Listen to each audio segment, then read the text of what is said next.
Καλησπέρα παιδιά, Oldschool εδώ και σήμερα σκέφτηκα, τέλος πάντων, θέλω να μιλήσω λίγο για ένα θέμα το οποίο πιστεύω έχουμε αντιμετωπίσει σχεδόν όλοι όσοι παίζουμε βιντεοπαιχνίδια, video games, παιχνίδια στο PC, κονσόλες, portable όπως Game Boy, PSP και τέτοια και γενικά, ναι, καταλαβαίνετε, που έχει σχέση με τις λάθος αντιλήψεις που έχει η μάνα μου, η μάνα σου, η θεία σου, ο έξω κόσμος για τα video games και για γενικότερα για εμάς.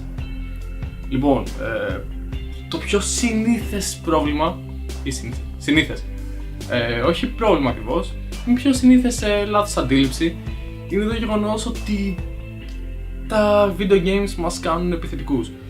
Μας κάνουν βίαιους, μας κάνουν αντιδραστικούς, μας κάνουν πολλά. Το γεγονός ότι ας πούμε 2 στους 3 εγκληματίες, κακοποιούς, μπλα μπλα, μπορεί να παίζει video games, δεν σημαίνει ότι υιοθέτησε από εκεί αυτή τη συμπεριφορά. Ξύπνησε μια μέρα και λέει θα πάρω το όπλο και θα παίξω GTA στην πραγματική ζωή. Σίγουρα θα έχει υπάρξει κάποιος τέτοιος, αλλά αυτός είναι ψυχικά διαταραγμένος. Δεν νομίζω να τον όθησαν τα video games να κάνει μια τέτοια κίνηση. Τα video games αυτή τη στιγμή είναι κάτι mainstream. Κάτι που οποιοδήποτε μπορεί όποτε θέλει να ξεκινήσει να παίζει. Μπορείς να παίξεις σε PC, μπορείς να παίξεις σε laptop, μπορείς να παίξεις σε tablet, σε κινητό, σε κονσόλα, σε portable κονσόλα. Μπορείς να παίξεις πλέον μέχρι και σε τηλεοράσεις, smart TV κλπ. Εσύ ας πούμε που θα αγοράσεις μια καινούργια τηλεόραση τώρα 40 inch μπλα μπλα, πολύ πιθανόν να είναι smart TV και μπορείς να παίξεις games εκεί πέρα, χωρίς να χρειάζεται κάποια κονσόλα. Μπορείς να παίξεις από οπουδήποτε βιντεοπαιχνίδια. Αυτό δεν σημαίνει ότι θα σε κάνει αναγκαστικά αντιδραστικό, βίαιο κλπ. Ξαναλέω, σίγουρα θα έχουν υπάρξει τέτοια άτομα τα οποία έχουν επηρεαστεί, αλλά αυτοί είναι ψυχικά διαταραγμένοι. Έτσι κι αλλιώς κάτι άλλο θα τους επηρεάζει και θα μπορεί να φτάνουν σε αυτή την κατάσταση. Ίσως και όχι, αλλά πολύ πιθανό. Αλλά σίγουρα δεν ευθύνεται για εμένα που θα νευριάσει με κάτι που θα μου πει η μάνα μου, σίγουρα δεν θα είναι τα video games. Το ξεκαθαρίζουμε. Επίσης, μια λάθος αντίληψη πάνω στο ίδιο θέμα είναι το γεγονός ότι λένε ότι αυτό μου το είχε πει κιόλας και ένας θρησκευτικός στην τρίτη ηλικίου. Δεν ξέρω αν μου ακουστεί καλά, θρησκευτικός είπα. Το είπα πολύ περίεργα, τέλος πάντων. Μου είχε πει το εξής. Τα παιδιά, βασικά όχι λέει εντάξει, τα παιδιά που παίζουν video games όταν μεγαλώσουν υιοθετούν, πώς λέγεται, υιοθετούν τη συμπεριφορά του χαρακτήρα τους στα παιχνίδια που παίζανε. Η απάντησή μου ήταν βασικά όχι, ανυπομονώ να γίνω sorcerer. Δηλαδή δεν μπορείς να πεις ότι αυτός που θα πάει στην Αμερική και θα πάρει το όπλο και θα σκοτώσει το έκανε γιατί έπαιζε GTA. Γιατί και εγώ θυμάμαι από πολύ μικρός ότι RPG έπαιζα με μάγο. Οπότε ίσως εγώ θα γίνω τελικά mage, sorcerer, wizard και γενικά τέτοια, μακάρι. Θα ήθελα να μπορώ να το κάνω αυτό.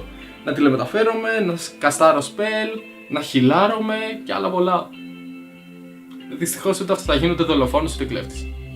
Εντάξει, μπορεί να γίνω, αλλά όχι από τα video games. Αλλά δεν θα γίνω, υποθέτω. Πάμε στην επόμενη λάθος αντίληψη που έχει ο κόσμος. Και αυτό είναι ότι τα video games δεν προσφέρουν τίποτα. Εσύ κάθεσαι όλη μέρα σε μια καρέκλα και αυτό το μόνο που κάνεις είναι να αποβλακώνεις τον εγκέφαλό σου και να... πώς λέγεται, και να μην κάνεις τίποτα στη ζωή σου. Λοιπόν, πέρα από χαλάρωση και διασκέδαση που προσφέρουν τα video games, και υποθέτω αυτό είναι το βασικότερο που πρέπει να κάνει ένα hobby. Γιατί τα video games είναι hobby. Ναι, μπορεί να γίνουν και επάγγελμα, όπως όλα τα hobby μπορεί να γίνουν επάγγελμα, έτσι και αυτό. Αλλά πέρα από διασκέδαση και χαλάρωση, προσφέρει πολλά καλά. Αρχικά, ακονίζουν τα video games που να ακονίζουν τον εγκεφαλό σου. Να έχεις κάνει να βελτιώσει την όρασή σου, να βελτιώσουν τα ανακλαστικά σου και άλλα πολλά. Μέχρι και επιστήμονες χρησιμοποιούν τα video games έτσι ώστε να βοηθήσουν τους ασθενείς τους. Π.χ. άτομα με Alzheimer, υπάρχουν κάποια παιχνίδια τα οποία βοηθάνε στην όχι επίλυση του θέματος, αλλά στην εξισορρόπηση της κατάστασης, δεν ξέρω πώς να το πω. Σκεφτείτε το λίγο, υπάρχουν παιχνίδια όπως το Portal. Το Portal 2 θεωρείται το καλύτερο game για ακόνηση του εγκεφάλου. σε βοηθάει στο να σκέφτεσαι, σε βάζει να σκεφτείς γρήγορα και άλλα πολλά. Τα FPS παιχνίδια βοηθάνε αρκετά στην όραση, διότι εμείς προσπαθούμε να καταλάβουμε τον αντίπαλό μας μέσα σε διαφόρων χρωμάτων textures. Οπότε αυτό μας βοηθάει στη συγκέντρωση και ταυτόχρονα στο να αναγνωρίζουμε κινήσεις και να ξεχωρίζουμε χρώματα καλύτερα. Επίσης, μια άλλη έρευνα έχει αποδείξει ότι άτομα τα οποία παίζουν FPS παιχνίδια τείνουν να βλέπουν ουσιαστικά, όχι να βλέπουν πιο γρήγορα. Αυτό που κάνει ο εγκέφαλός μας είναι, ας πούμε ότι εγώ κάνω αυτή την κίνηση τώρα. Την ώρα που κάνω εγώ αυτή την κίνηση, αυτό που βλέπω εγώ τώρα, ο εγκέφαλος προσπαθεί να μαντέψει τις επόμενες κινήσεις. Λένε ότι τα FPS παιχνίδια αυτό που κάνουν είναι να βελτιώνουν την αντίδραση αυτή του εγκεφάλου μας. Έτσι ώστε να προβλέπει καλύτερα και πιο γρήγορα. Έρευνες το λένε αυτό. Τώρα, άμα είναι βάσιμες ή όχι, δεν ξέρω. Εγώ απλά το αναφέρω. Πάντως, σίγουρα δεν υπάρχουν έρευνες που να σου λένε ότι τα games σε κάνουν βίαιο. Δεν υπάρχει καμία.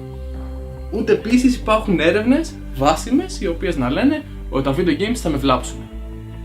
Ναι, οτιδήποτε και αν κάνω 8 ώρες συνεχόμενα θα με βλάψει. Είτε αυτό είναι διάβασμα, είτε αυτό είναι περπάτημα, είτε αυτό είναι ποδόσφαιρο, είτε αυτό είναι video games. Το ότι μου λες ότι με βλάπτω γιατί παίζω πολλή ώρα και θα μπορούσα να διάβαζα αυτή την ώρα, άμα διάβαζα τόση ώρα θα μου έκανα χειρότερο πρόβλημα στα μάτια. Να σημειωθεί και κάτι σχετικά με αυτό εδώ με την όραση. Όντως, παλιότερα δημιουργούσαν πρόβλημα στα μάτια τα video games και γενικότερα η οθόνη του υπολογιστή λόγω των οθόνων CRT που όσο περισσότερο τις κοιτάς κουράζει τα μάτια, μπλα μπλα, γι' αυτό είχαν βγάλει και κάτι φίλτρα. Αλλά πλέον αυτό με τις καινούριες οθόνες LCD κλπ. Δεν υφίσταται άλλο σαν πρόβλημα. Και ναι, μαμά, τα video games βοηθάνε στην όραση. Δεν μου την κάνουν χειρότερη. Δεν χαλά τα μάτια μου. Δεν χρειάζεται να φορέσω γυαλιά. Βλέπω αρκετά μακριά, αναγνωρίζω τα πάντα και ναι. Τέλος και με αυτό. Πάμε τώρα στο επόμενο θέμα. Το οποίο νομίζω ότι είναι, δεν ξέρω, ας το πούμε και λίγο σαν στερεότυπο. Ότι από τα video games δεν θα βρεις ποτέ κοπέλα. Wait. Θείο, αρχικά να ξεκαθαρίσουμε ότι ένα μεγάλο ποσοστό των ατόμων που παίζουν video games είναι θηλυκού γένους. Είναι κορίτσια, κοπέλες, γυναίκες. Έχω αρχίσει να ιδρώνω κάπου τη ζέστη μου. Γιατί καλοκαιριάζει.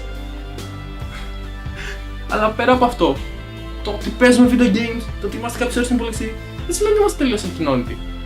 Ότι δεν βγαίνουμε έξω και άλλα πολλά. Είμαι το ίδιο κανονικός άνθρωπος με σένα. Πώς εσύ θα πας στο καφενείο ή στην καφετέρια ή μπλα μπλα. Ναι, αλλά εγώ θα πάω στην καφετέρια, θα δω κόσμο. Θα δεις κόσμο, θα μιλήσεις με κανέναν? Όχι. Θα μιλήσεις μόνο με τον απέναντί σου. Και με τη σερβιτόρα για να παρηγγείλεις. Πάμε τώρα στην επόμενη λάθος αντίληψη. Δεν ξέρω αν είναι αντίληψη, στερεότυπο αυτό ή κάτι τέτοιο. Αλλά ναι, το αναφέρω στο ίδιο βίντεο. Παίζεις video games. Μπορείς να μου φτιάξεις λίγο το PC? Έχω πρόβλημα. Λοιπόν, το ότι τυχαίνει πολλοί gamers να ξέρουμε από υπολογιστές ή να ξέρουμε κάτι παραπάνω από ότι ένας μέσος χρήστης ηλεκτρονικού υπολογιστή σχετικά με προβλήματα, λειτουργίες κλπ. Δεν μας κάνει γνώστες και ότι πρέπει, επειδή εγώ παίζω video games και σημαίνει ότι είμαι σε έναν υπολογιστή, πρέπει να ξέρω πώς λειτουργεί για να σου διορθώσει το πρόβλημά σου. Το ίδιο ισχύει και για τους προγραμματιστές. Το ότι πας, έχεις σπουδάσει πληροφορική μπλα μπλα, δεν σημαίνει ότι άμα πας και του πεις δεν είναι ο υπολογιστής μου, ξέρεις τι μπορεί να φταίει. Θα ξέρεις εσύ συνέχεια στον υπολογιστή. Δεν είναι τεχνικός κάτι τέτοιο. Το ότι ξέρω κάποια πράγματα, τυχαίνει να τα ξέρω γιατί. Όχι επειδή παίζω, επειδή είμαι κομπιουτεράκι στο ένα τ' άλλο. Τυχαίνει επειδή ξέρω να γκουγκλάρω καλύτερα από σένα. Εσύ θα μου πεις ένα πρόβλημα, 99% εγώ θα το ξέρω. Οπότε εγώ θα γκουγκλάρω. Κάποιος στο ίντερνετ θα έχει αντιμετωπίσει το ίδιο πρόβλημα. Αυτό εσύ γιατί δεν το κάνεις και περιμένεις να το κάνω εγώ? Ξέρω να γκουγκλάρω καλύτερα από σένα? Who knows. Τώρα πάμε στο man cave, στη man cave αντίληψη. Σε φάση είσαι όλη μέρα στη σπηλιά σου ή στο δωμάτιό σου. Δεν έχεις φίλους, δεν θα βρεις φίλους, δεν θα κάνεις πραγματικούς φίλους κλπ. Wait, what?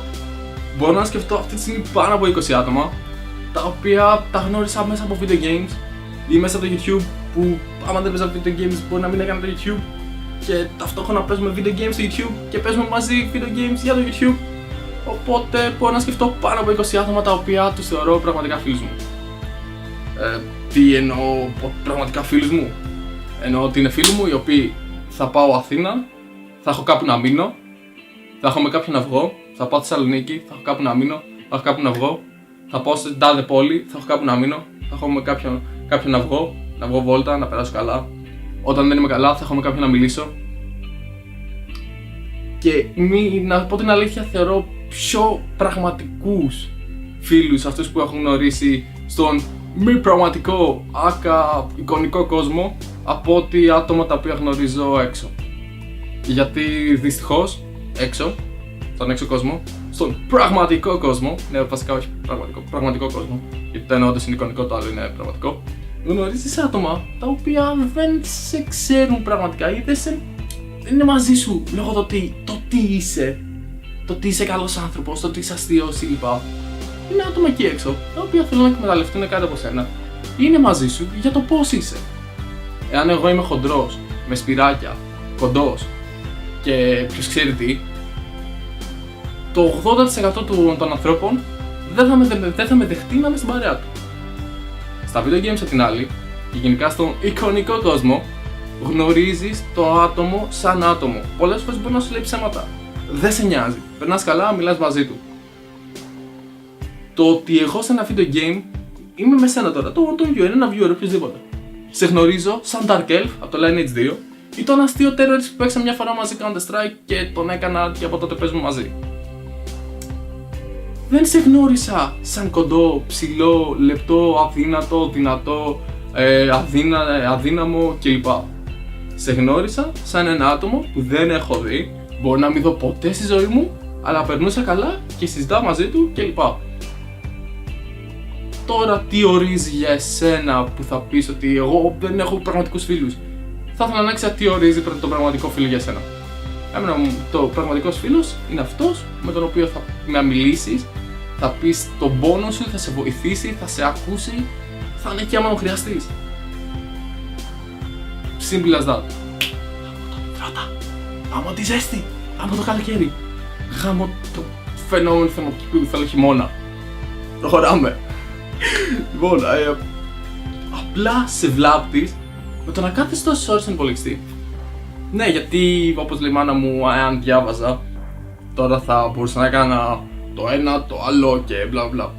Εάν αυτές τις ώρες που καθόμουν στον υπολογιστή, καθόμουν και διάβαζα, πάλι θα καθόμουν. Νομίζω πάλι με βλάπτω το ίδιο από το να λες ότι με βλάπτω επειδή κάθομαι. Ταυτόχρονα, όταν διαβάζουμε, τείνουμε να έχουμε το λαιμό μας κάθετα. Πώς λέγεται, καταλάβετε, να σκύβουμε. Αυτό δημιουργεί πρόβλημα στην αυχένα.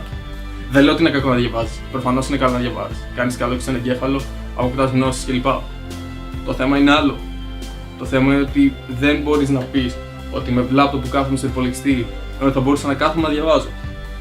Είναι ακριβώς το ίδιο πράγμα. Κάθομαι. Και τα δύο τα έχουν τα αρνητικά τους και τα δύο έχουν τα θετικά τους.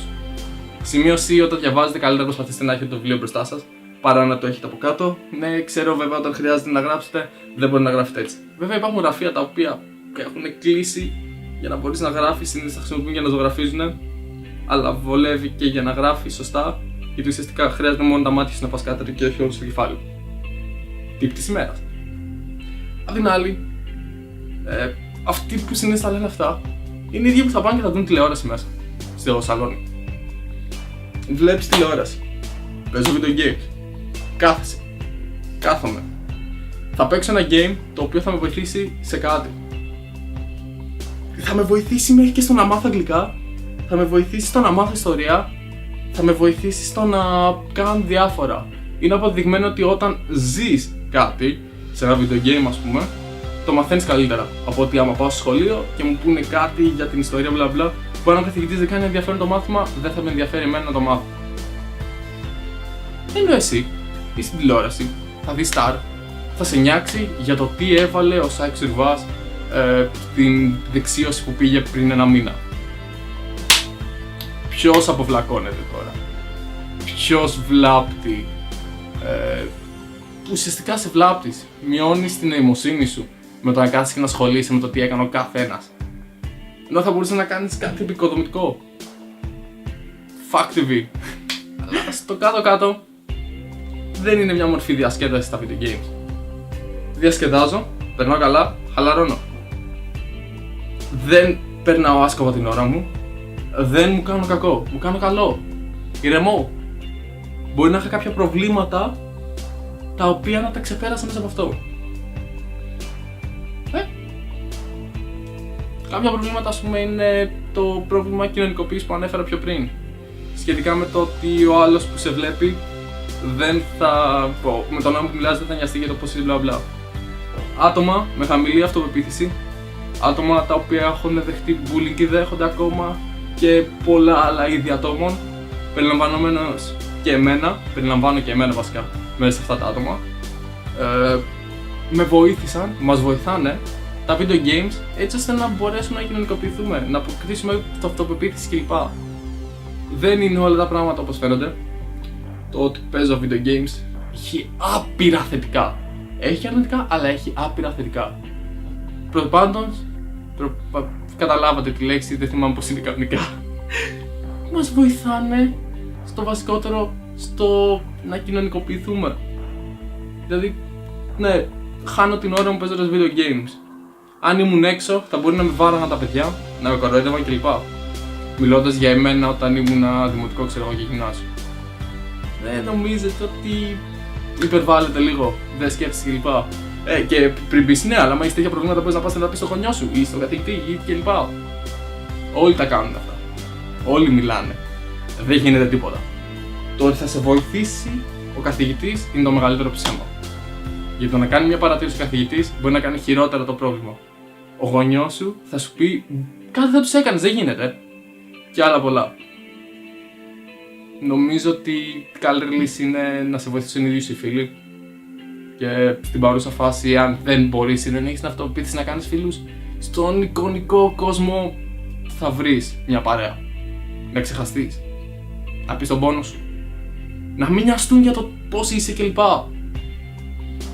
Θα βρεις μια λύση. Και υπάρχει και ένα ακόμα. Υπάρχει μια ακόμα λάθος αντίληψη σχετικά με την επαγγελματική αποκατάσταση ατόμων τα οποία παίζουν video games και δεν θα βρουν δουλειά κλπ. Πολλοί θα βγείτε και θα πείτε ναι, υπάρχουν τα e-sport, υπάρχει το ένα, υπάρχει το άλλο. Είναι τεράστιο θέμα αυτό. Οπότε, αν θέλετε να ασχοληθώ, να κάνω ένα βίντεο σχετικά με την επαγγελματική αποκατάσταση μέσα στα video games, μπορείτε να κάνετε ένα like το βίντεο και να γράψετε στα σχόλια εάν επιθυμείτε να κάνω ένα τέτοιο βίντεο.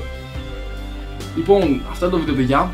Κάντε ένα like αν σας άρεσε και αν θέλετε να κάνω ένα βίντεο σχετικά με την επαγγελματική αποκατάσταση μέσα στα video games, dislike και αν λέω μαλακίες. Και αν λέω μαλακίες, πήγαινε στα σχόλια από κάτω και πείτε μου το πού και γιατί λέω μαλακίες.